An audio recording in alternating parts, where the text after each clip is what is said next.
and welcome to Meanwhile in Birmingham, a fun news show about the goings-on in our fair little city. On today's episode, our pilot, we'll be chatting with Mayor Woodfin about the upcoming Freedom Fest.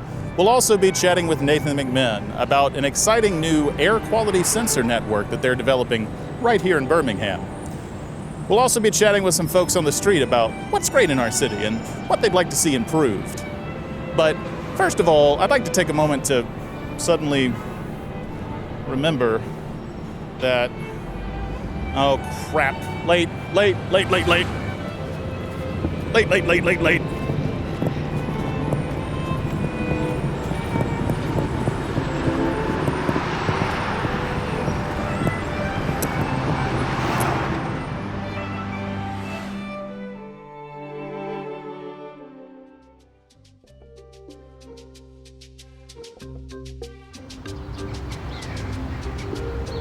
Lots of social workers see cases like hers come.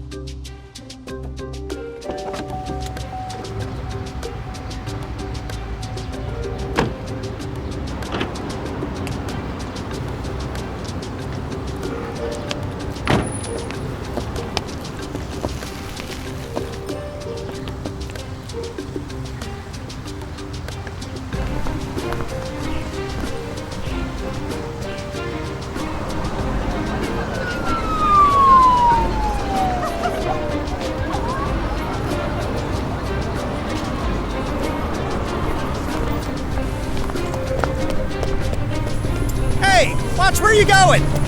I'm late!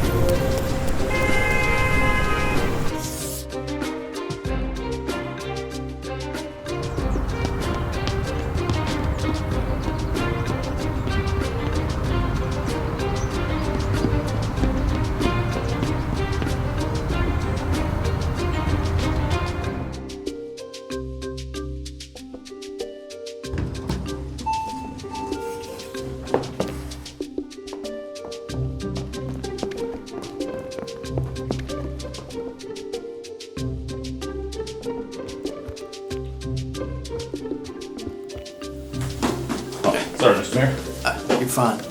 It's all good. Good to see you, sir. Always. Thank you for Good to see you, appearing too. on the show. Yes, sir. So let's talk about Birmingham Freedom Fest a little bit. Okay. Why don't you give me kind of maybe a little bit of the backstory of how this came about? And so the backstory, it's twofold. One is that the city has a rich history of festivals, outdoor music festivals. We consider two that are prominent that are no longer here, Birmingham City Stages, as well as the Heritage Festivals. As a child, these are festivals, outdoor festivals I remember, and I remember the energy brought to our city. And so for us, we wanted to create a signature festival where we did a balance of celebrating our city's history, culture, and a historic district that we all know, but one that invited festival goers, not just locally, but nationally as well. And then three, balance having entertainment in the form of great artists, but also having empowerment sessions where we vocalize and we amplify issues of social justice. Okay. Tell me a little bit about the panels, the workshops that you're going to do. Like, what are you trying to accomplish? And so we've made intentional emphasis on social justice, and so we wanted to amplify that during this festival by making sure we can have panels where residential experts come in on various topics and talk about what the city can do, what we should be doing more. But in addition to that, exposing people who are already doing the work around social justice and just saying as a city we support the work, we want to recognize them, and then having conversations that are thought-provoking on, as a community collectively, not only what the city should be doing, but you as an individual, how you can participate. Anthony Ray Hinton is a person that I am very proud of, a person I've grown to know and respect, who spent literally 30 years on death row for a crime he did not commit. And his soul, his energy, his passion since he's been out of prison, not only sharing his personal story, but what social justice should look like, and how the prison system affected him, and how he engages young people across the nation.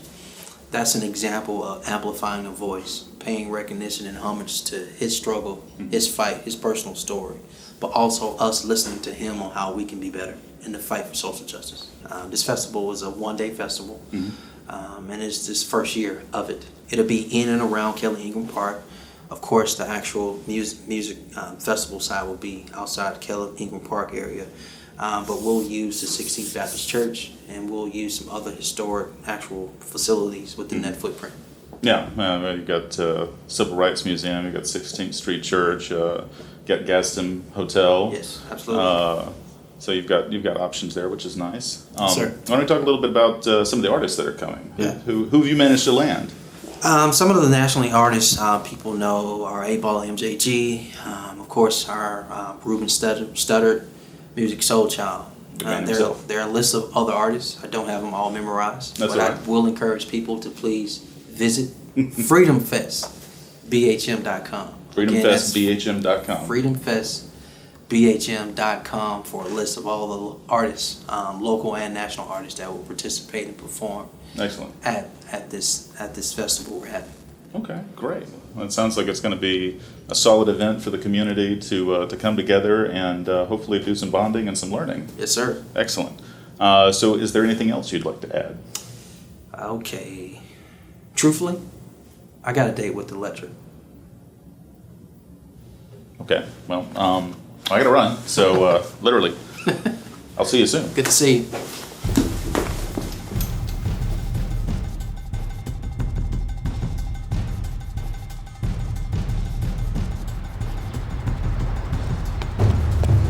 Hey, what's your deal? I don't know, man. It's just the pilot. What? I have a date with Electra. I don't know. I gotta go. What?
Can I help you?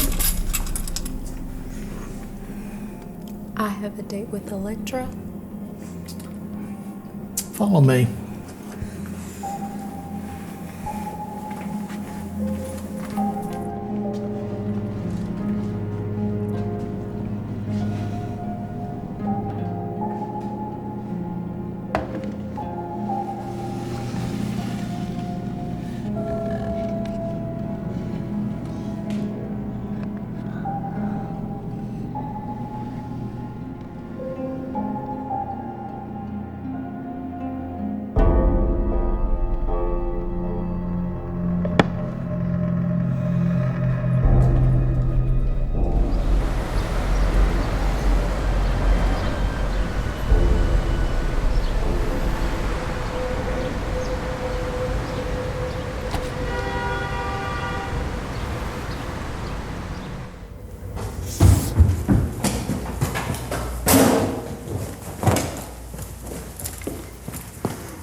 You made it.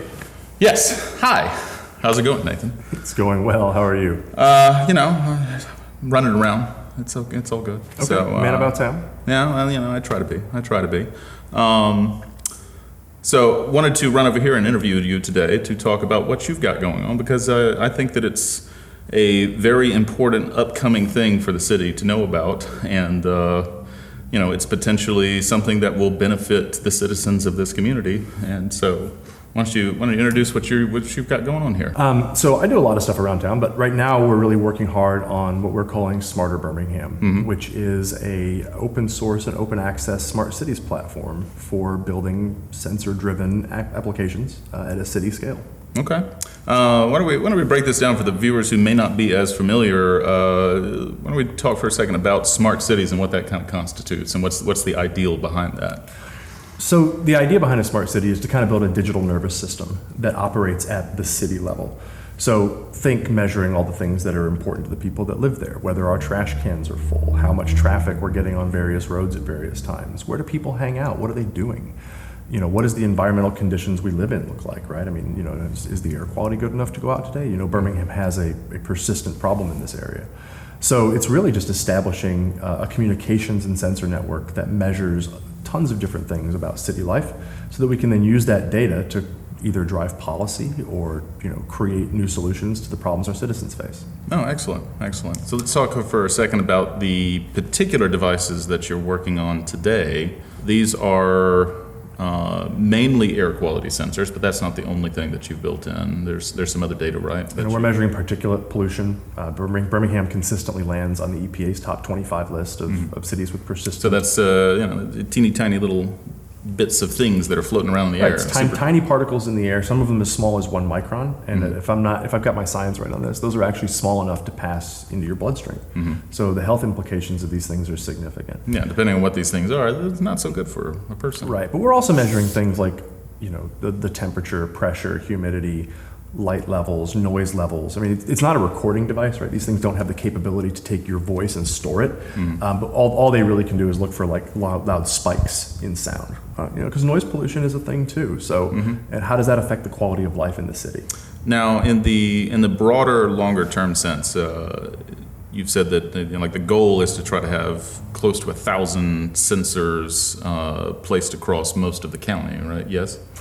We're really focused on the city, like within Birmingham city limits for now, because that's where we have enough density. Right. So establishing network coverage that covers something at a county level would be extraordinarily expensive, and we don't have the funding for that. Right. We're running on a shoestring, grassroots effort budget here. So, but what we would like to do is put the tools in people's hands to spin up a version of this network in their own neighborhood.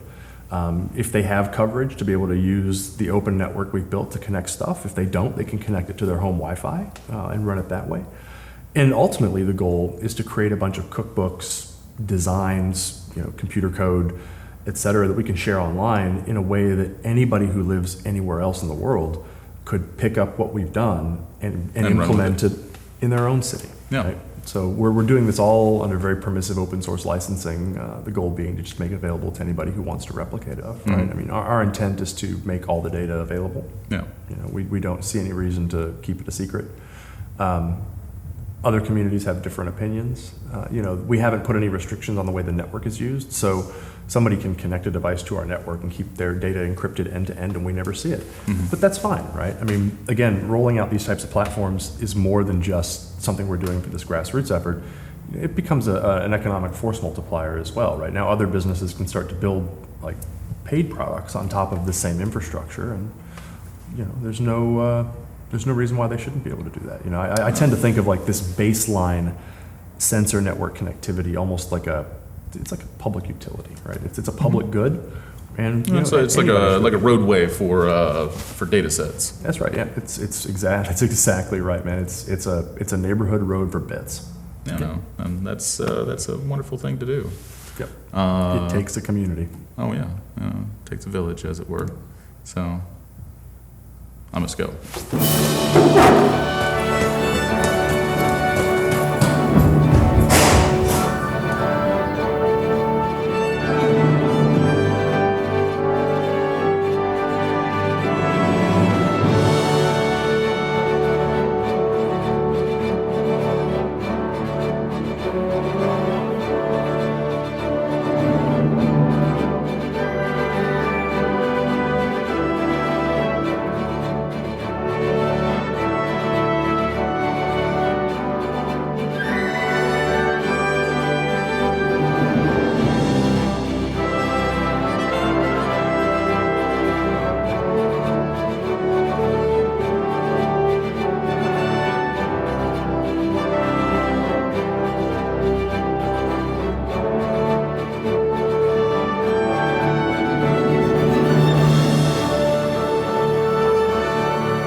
Hi there, my name's Joseph Baker. I wanted to take a minute to tell you a little bit about Birmingham. It's a charming little city at the foothills of the Appalachian Mountains, filled with wonderful food, rich culture, amazing beer, and a thriving biomedical scene. It's a place that you need to check out. From our award-winning parks and ballparks to the many nature features that we have, there's a lot to offer in Birmingham and even more for you to discover.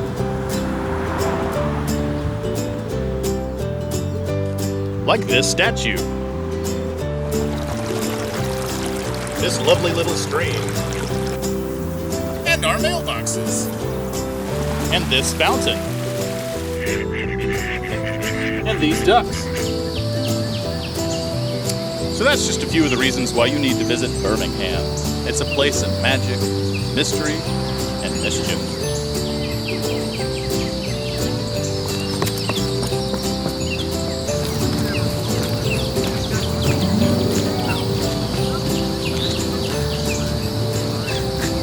Are we in that shot?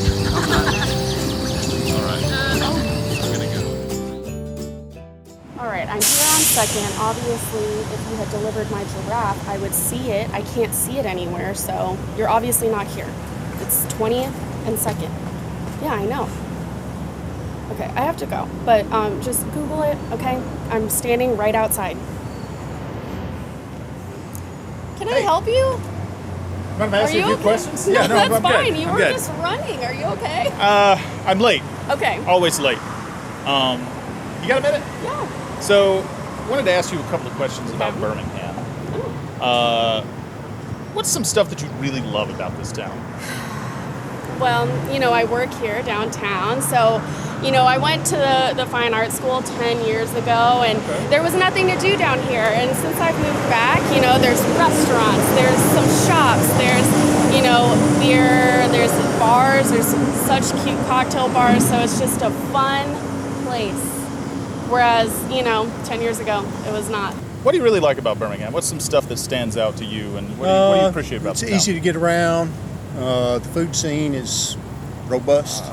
My favorite thing about Birmingham is I prefer the smaller town kind of feel, even though it's a big city and there's a lot of economic growth to be had. It still feels small. You're not surrounded by a lot of people in most of the places you go.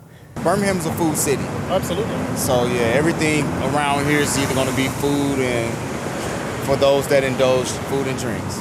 I like that there are a lot of things to see and do around downtown, and everything's pretty much within a walking distance from UAB. What's a misconception that people have about Birmingham? What do they get wrong about us? It's like old and country and dirt road, and it's that part of Alabama, but that's not the whole state. Just like to point out, we are all in fact wearing shoes. Right. Yeah, that's So, right. No bare feet around here. Right. I think that there's a misconception that people that live here are not intelligent, they're not smart. We have our share, just like any city, of people like that. Of course. But it's not everybody by any means. Of course. I thought it was going to be a little boring, but I was very surprised because we've done a lot here, and it's very diverse. At UAB, we see a lot of types of people, and that's really cool. I didn't expect to see that. I think a big misconception about Alabama in general is that people think of it as a very boring, flat state with low economic opportunities and not much to do. But when I moved here, I found that it was flourishing with outdoor activities. There's a lot of great job opportunities in every kind of field. I think it's one of the most beautiful states I've been to, and I've traveled to like 42 of the 50 states. Excellent. And People are very friendly here, I think. I'm also from the Northeast, and we don't usually, when we're walking around the city, we don't have people. Crazy people in top hats assaulting you for interviews. Yes, but there are people here who you just walk by them and they'll say hi and hello, and we don't usually interact that much when I'm walking around downtown my city. So it's really nice to see just kind of people really like friendly faces, and you can have a chat with them. Whenever, because I have a lot of friends all over the country, and whenever they ask me, oh, well, what is there to do there? Is it just a bunch of hoedowns? I'm like, no, it's actually a nice, sweet, small city, and, you know, it's a perfect size for me, but there's so much more. There's there are plenty of, like, arts, and just, there's so much to do that people don't realize, that it's not just, going down to the corner store, and I don't know. There's stuff that's happening. It's not the country. Personally, for me, I would say I've never been to a southern state, so I'm from the Midwest. We tend to have like more liberal views. So coming here, I assumed that everyone was very conservative. I don't know, kind of like Republican, you would say. So I think I've been surprised. I think everyone can range in different views, but it seems like this whole program has allowed everyone to kind of open up their views, and it seems like not everyone is as you see on TV or as you hear about, just coming from the South. Now, what's one thing that you would change about Birmingham? What does really need some improvement? If you had like one wish from a genie kind of thing. I think the politicians need to wake up. I would want to open places that would allow all different types of people, like basically just diversity in people, be able to hang out together in all of these, spots that are opening up. Because what you'll see is pockets of people hang out in different sides of town. Their own right, their own little cliques and stuff like that. But when you go to other bigger cities, right, you'll see like all kinds of diverse people, from all backgrounds hanging out together. Yeah. And we have less of that, but we're working on it. I feel like that's getting. We have the World Games coming, which is super exciting. It will be a bunch of different people here, so I'm very excited about that. I'm looking forward. Hopefully, we'll have our best foot forward. Right. Yeah. I mean, I don't think I would change much about Birmingham. I mean, if you try to make the city bigger, like something like Atlanta or Nashville, I don't think geographically it's suitable for that. There's just it would cause a lot of issues with traffic and. If you're trying to build better mass transit. If you could, but I mean, nice. trying to go into like Homewood and Vestavia, Pelham, that area, you're gonna have to like cut through a lot of the mountains and or hills. I don't know if you call them mountains, but hey, that is called Red Mountain. So. Oh my God, there's my giraffe. Okay, sorry. Why do you have a giraffe? I just, Amazon had a good sale. So it was Prime Day the other day. Yeah, exactly. All right. Well, I'm late. I have to go. Okay.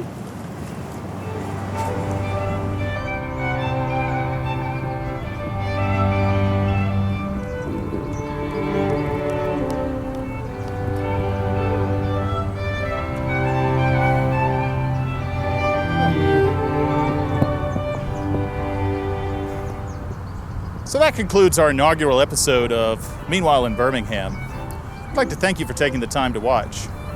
If this was interesting to you, please leave a comment below and let us know what you thought.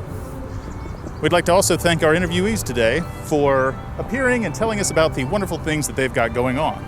If you'd like to check what they've got going on, we have links below in the description. So with that, we're signing off for today. We really need better transit options in this town. I'm gonna call an Uber.